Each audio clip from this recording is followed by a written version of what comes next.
계속 듣고 있습니다. 오늘 말씀에 보면 비판하지 마라, 남을 비판하지 말라 하는 그런 말씀을 우리가 성경 봉독을 통해서 몇 절을 보았습니다. 우리 신앙 공동체에서 극히 조심해야 할 것이 있다면 바로 남에 대한 비판, 남에 대한 판단입니다.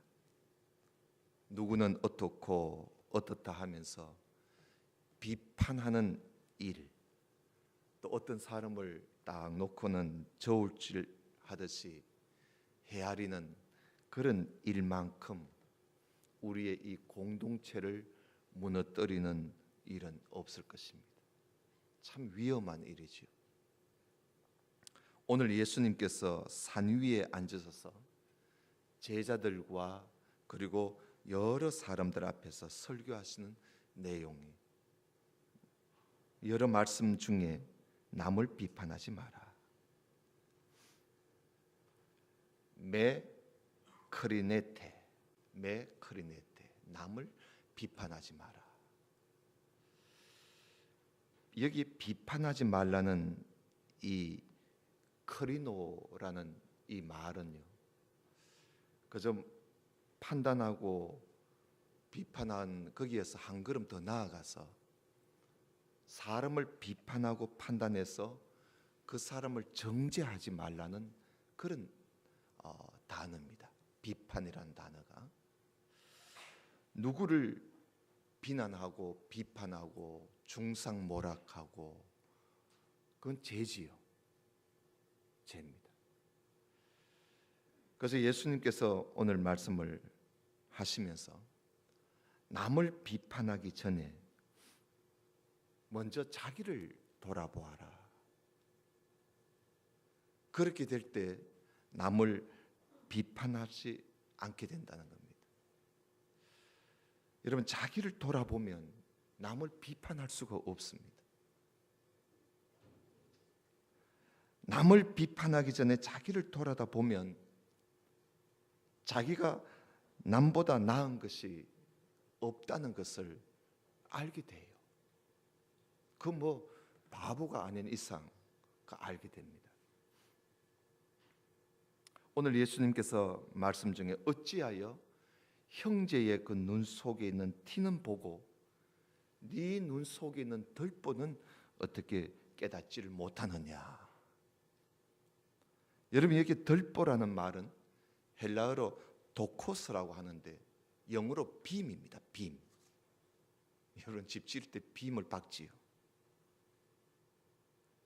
형제의 눈 속에 있는 그 조그만 티를 빼기 전에 자기를 돌아다 보면 자기 눈에는 빔 같은 그런 기둥이 있다는 것을 알게 된다는 것입니다.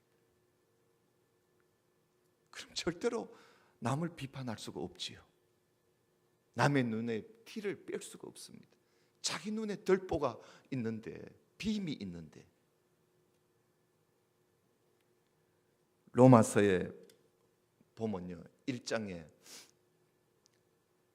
이방인의 죄를 쭉 열거하고 있어요. 온갖 죄를 열거하고 있습니다. 로마서 1장에. 그리고는 2장에 보면요, 사도 바울이 유대인을 향해서 말씀을 하고 있습니다. 거기에 보면 이방인들의 그 죄를 비판하는, 이방인들의 죄를 판단하는 유대인을 향해서 사도 바울이 뭐라고 하느냐 하면요,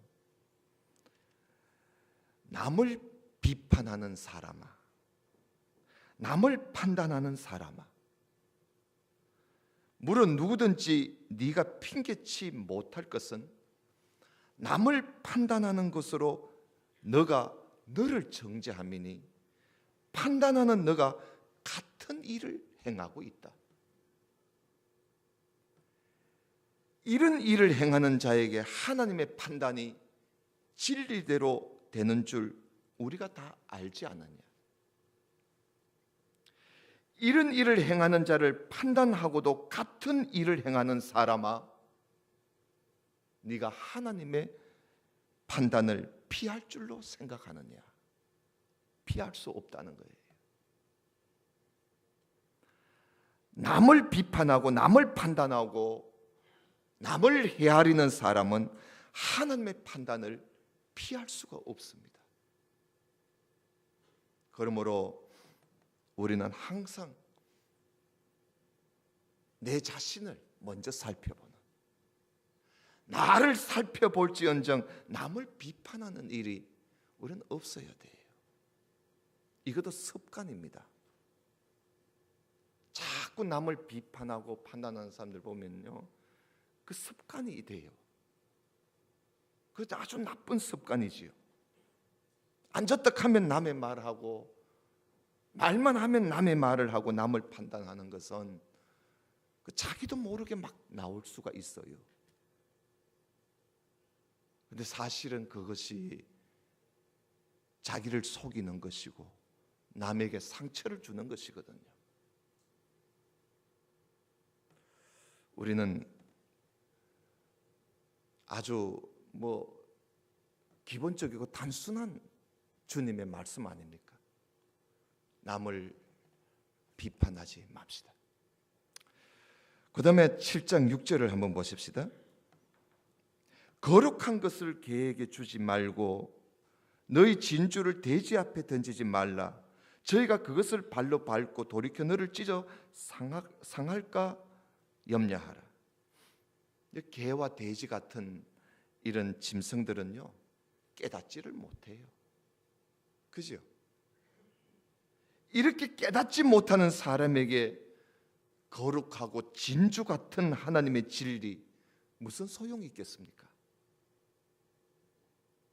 시편 49편 20절에 보면요, 종기에 처하나 깨닫지 못하는 사람은 멸망하는 짐승과 같다 하는 말씀이 있어요. 사람이 존귀하지만 그러나 깨닫지 못하는 사람은 멸망하는 짐승과 같다는 거예요. 여러분, 우리가 이렇게 교만하고 거만한 사람들을 보면요, 대체적으로 보면 들으려고도 하지 않고 또 깨달음이 잘 없어요. 그래서 잠언 9장에 보면요, 거만한 자를 징계하는 자는 도리어 능욕을 받고 악인을 책망하는 자는 도리어 흠이 잡힌다. 거만한 자를 책망하지 마라. 그가 너를 미워할까 두려우니라. 오히려 지혜로운 자를 책망해라. 그러면 그가 너를 사랑해 줄 것이다. 교만하고 남을 업신여기는 사람은요, 아무리 거룩하고 아무리 귀한 진주 같은 말씀을 들려주어도 받아들이지를 않습니다. 그런 사람들은 오히려 듣고 해방을 낳아요. 그래서 우리가 이렇게 하나님 말씀을 듣고 깨달으면서 산다는 것이, 이게 바로 지혜로운 사람이고 이게 바로 복이에요. 그 다음 7절을 한번 볼까요? 구하라 그러면 너희에게 주실 것이고 찾으라 그러면 찾을 것이고 문을 두드리라 그러면 너희에게 열릴 것이니 구하는 이마다 얻을 것이요 찾는 이가 찾을 것이요 두드리는 이에게 열릴 것이니라. 너희 중에 누가 아들이 떡을 달라 하면 돌을 주며 생선을 달라 하면 뱀을 줄 사람이 있겠느냐? 너희가 악한 자라도 좋은 것으로 자식에게 줄 줄 알거든 하물며 하늘에 계신 너희 아버지께서 구하는 자에게 좋은 것으로 주시지 않겠느냐? 어려운 말씀 없지요. 구하라, 찾으라, 문을 두드리라는 거예요. 다시 말하면 이 말씀은 하나님을 찾아라는 거예요. 하나님을. 어떤 세상적인 욕심을 가지고 무엇을 찾는 것이 아니라 하나님을 찾는 거예요. 하나님을 찾는 거예요. 하나님을 찾는 사람에게는 반드시 주신다는 거예요. 주시되 좋은 것으로 주신다 그랬습니다. 히브리서 11장에 보면 믿음이 없이는 기쁘시게 못하나니 하나님께 나아가는 자는 반드시 그가 계신 것과 그리고 또 자기를 찾는 자들에게 상을 주시는 이심을 믿어야 할지니라 하는 말씀이 있습니다. 여러분, 하나님은 자기를 찾는 자에게 상을 주십니다. 그러나 우리가 세상적인 욕심을 가지고 우리가 구하면 우리가 얻지를 못합니다. 야고보서에 보면은 구하여도 받지 못함은 정욕으로 구하기 때문이라고 말씀하고 있습니다. 여러분, 무슨 일이든지 무엇을 하든지 하나님을 찾아보세요. 내가 공부를 할 때나 내가 무슨 사업을 할 때나 또 내가 어떤 무슨 일을 할 때에 그리고 내가 몸이 아플 때나 병들었을 때 여러분 하나님을 찾아보세요. 하나님을 찾으면 하나님께서 우리에게 좋은 것으로 하나님이 주신다는 거예요. 그 다음 12절 한번 보십시다. 12절은 이 말씀은요, 어떤 사람이 이 12절 한 절을 가지고 금을 가지고 이 말씀을 새겨 놓고 싶다고 말을 할 정도로 이거는 황금률이라 그럽니다. 황금률. 우리 12절 같이 한번 읽어봅시다. 시작. 그러므로 무엇이든지 남에게 대접을 받고자 하는 대로 너희도 남을 대접하라. 이것이 율법이요 선지자니라. 여러분, 율법이 뭐냐 이거예요. 선지자들이 예언한 말씀이 뭐냐는 거예요. 아주 간단한 한 구절의 말씀으로 요약해서 말을 하고 있습니다. 무엇이든지 남에게 대접을 받고자 하는 대로 너희도 남을 대접하라. 그겁니다. 남에게 대접을 받기를 원하는가? 그러면 먼저 대접하라는 거예요. 남에게 사랑받기를 원하는가? 그러면 먼저 사랑하라는 것입니다. 남에게 존경받기를 원하는가? 그러면 먼저 너가 존경하라는 것입니다. 그게 구약의 그리고 성경의 원칙입니다. 이 구절을 앞에 있는 구하라, 찾으라, 두드리라는 말씀과 연관을 지어서 생각해 보면요, 왜냐하면 그러므로라는 12절이 그 앞절과 접속해 주는 그 그러므로 하는 접속사가 거기 있습니다. 그래서 앞절과 연결을 해보면 하나님께 얻기를 바란다면 하나님께 얻기를 바란다면 너가 먼저 하나님을 찾으라는 말씀이지요. 하나님께 얻기를 바라느냐? 그러면 하나님을 먼저 찾으라는 거예요. 그렇게 이 말씀을 또 우리는 생각해 볼 수가 있습니다. 여러분, 우리가 하나님 앞에 뭘 얻기를 바라면 먼저 하나님을 찾으십시오. 두드리십시오. 그리고 구하십시오.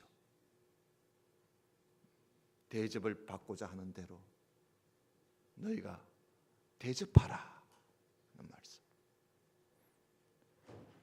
그 다음에 예수님께서 이제 설교의 마지막 부분에 가서 예수님이 4가지 경고를 하시면서 설교를 마무리하십니다.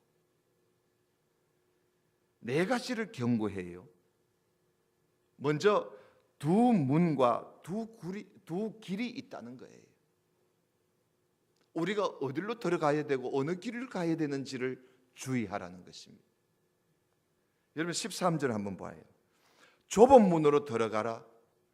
멸망으로 인도하는 문은 크고 그 길이 넓어 거리로 들어가는 사람들이 많다. 그러나 생명으로 인도하는 문은 좁고 길이 매우 좁아서 찾는 이가 적다는 거예요. 여러분, 생명으로 인도하는 길과 문은 아주 좁습니다. 그래서 사람들이 잘 찾지를 않습니다. 사람들에게 매력이 없습니다.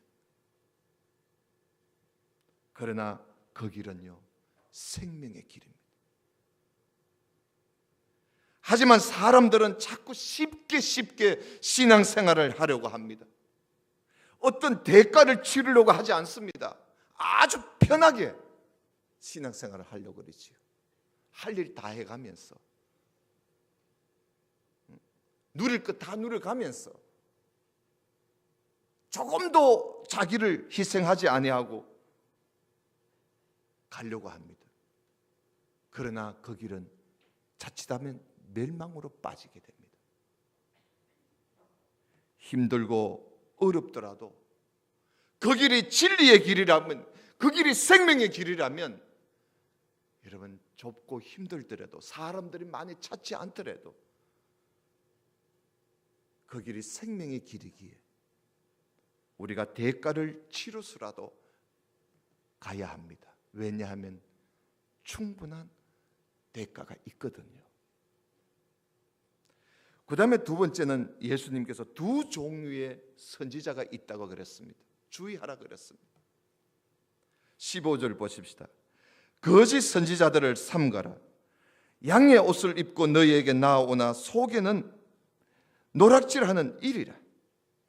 그의 열매로 그들을 알지니 가시나무에서 포도를 또는 엉겅퀴에서 무화과를 따겠느냐. 이와 같이 좋은 나무마다 아름다운 열매를 맺고 못된 나무가 나쁜 열매를 맺나니 좋은 나무가 나쁜 열매를 맺을 수 없고 못된 나무가 아름다운 열매를 맺을 수가 없다. 아름다운 열매를 맺지 아니하는 나무마다 찍혀서 불에 던지우느니라. 이러므로 그의 열매로 그들을 알리라. 이 말씀이 16절에도 있고 20절에도 있지요. 열매로 안다는 거예요. 참과 거짓은요, 열매로 알아요. 행실로 압니다. 여러분, 누가 말을 잘하고 설교도 아주 잘하고 대단한 업적도 많이 세웠다고 그게 참이 아닙니다. 행위를 보아서 우리는 알 수 있는 것입니다. 결실을 보아서 알아요. 열매가 나오기까지는 잘 몰라요. 열매를 보면 그 나무를 알 수 있어요. 가시나무에서 포도가 열릴 수가 없습니다. 좋은 나무라야 좋은 열매가 맺히도록 되어 있습니다. 그래서 열매를 보기 전에는 우리가 잘 모르는 것입니다.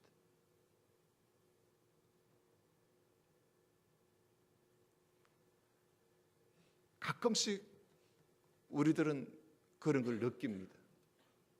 아이고, 저 사람이 저럴 줄 몰랐는데, 저럴 줄 알았으면 하고는 어떤 결과를 보고 우리는 후회할 때가 많습니다. 여러분, 열매를 보고 행위를 보고 참과 거짓을 분별할 줄 알아야 돼요. 성령의 열매와 악령의 열매는 확연히 다릅니다. 성령의 열매는 사랑과 희락과 화평과 오래 참음과 자비와 양선과 충성과 온유와 절제입니다. 여러분, 이런 열매가 여러분 삶 속에 있습니까?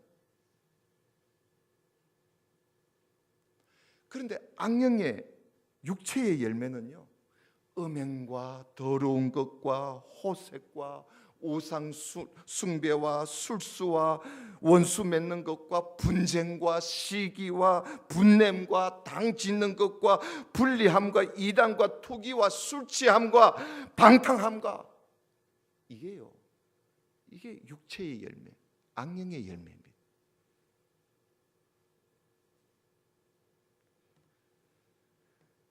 이 열매가, 이런 열매가 맺기 전에는 우리가 잘 몰라요.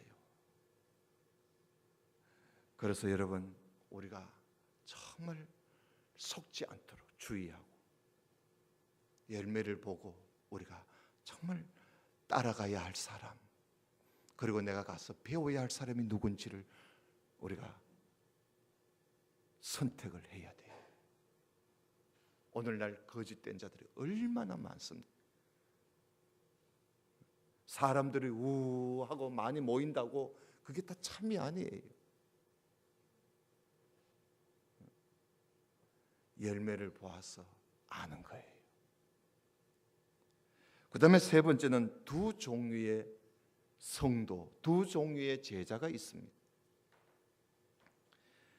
21절에 나더러 주여 주여 하는 자마다 천국에 다 들어갈 것이 아니요 다만 하늘에 계신 내 아버지의 뜻대로 행하는 자라야 들어가리라.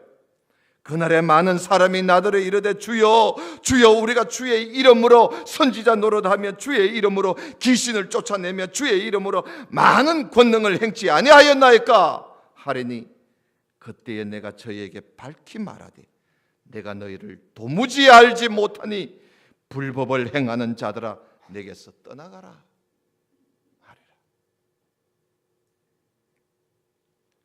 여러분, 진정한 그리스도인은 누군가? 참 성도, 참 제자, 참 신자는 누군가? 하늘에 계신 하나님 아버지의 뜻대로 행하는 사람입니다.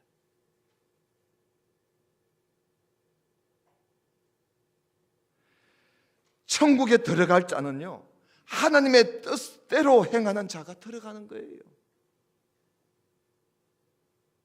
주여 주여 하고 소리 질러가면서 아무리 많은 일을 행하였다 할지라도 하나님의 뜻을 따라하지 아니하고 자기 욕심을 채우려고 자기의 뜻을 펼치려고 하는 이런 것은 불법을 행한 거라 그랬어요. 불법이라 그랬어요. 여러분, 그런 것은 하나님께 인정을 받지를 못해요. 마지막으로 두 기초가 있습니다.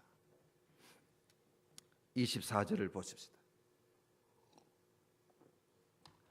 그러므로 누구든지 나의 이 말을 듣고 행하는 자는 그 집을 반석 위에 지은 지혜로운 사람 같으리니 비가 내리고 창수가 나고 바람이 불어서 그 집에 부딪히되 무너지지 아니하니 이는 주초를 반석 위에 놓은 연고요.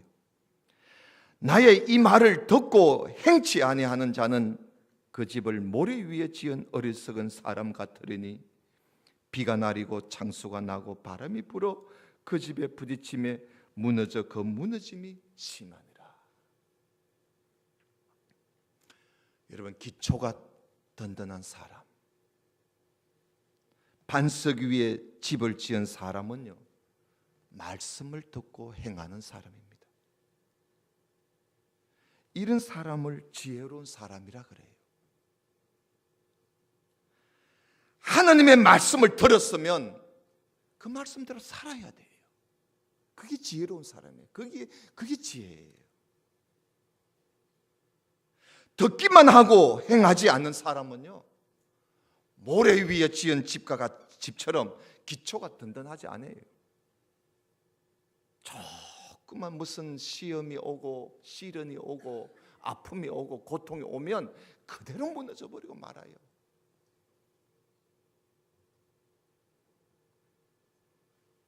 사랑하는 성도 여러분, 예수님의 설교를 우리가 다시 한번 듣고 있는 겁니다.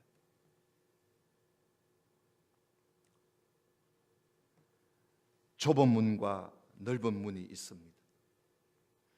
좁은 길과 넓은 길이 있습니다. 우리 앞에는 그게 있습니다. 어느 길로 그리고 어느 문으로 향해서 가시렵니까? 사람이 우 모인다고 그냥 그쪽으로 따라가실렵니까?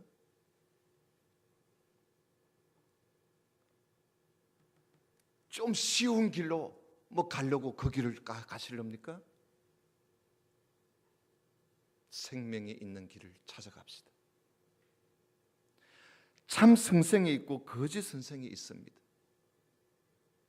열매를 보아서 알 수 있습니다. 누구를 따라 가실렵니까? 하나님의 법대로 사는 성도가 있고 불법을 행하는 성도가 있습니다. 여러분은 어느 편입니까? 내 뜻을 버리고 하나님의 뜻에 맞추어서 살고 있습니까? 하나님의 뜻은 어떻든지 말든지 뭐 내 뜻만 펼치고 사십니까? 하나님의 말씀을 듣고 행하는 지혜로운 사람이 있고요, 듣기는 실컷 듣지만 돌아서면 또 들은 거는 간 곳이 없어져 버리고 내 마음대로 사는 그런 어리석은 사람이 있습니다. 여러분들은 어떤 삶을 살고 있습니까? 오늘 주님께서는 설교의 마지막 마무리하시면서 이 네 가지를 이야기하시면서 어느 편을 택할래?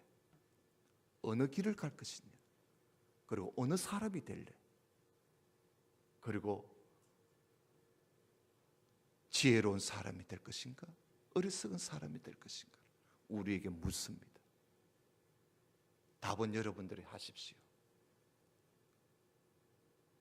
나는 어느 길을 갈 것인지, 어느 문으로 들어갈 것인지, 나는 누구를 따를 것인지, 그리고 나는 어떤 성도가 될 것인지, 그리고 나는 어떤 사람이 될 것인지 여러분 스스로 답을 내리시고 우리 모두 다 생명의 길을 가는 그런 성도가 되시기를 주님의 이름으로 축원합니다. 기도드립시다. 하나님 아버지 감사합니다. 예수님께서 산 위에 앉으셔서 많은 무리들 앞에서 그리고 제자들 앞에서 심령이 가난한 자는 복이 있나니 하시면서 설교를 시작하셨어. 이제 오늘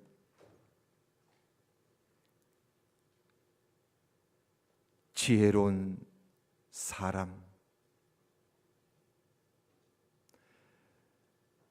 하나님의 뜻대로 행하는 성도,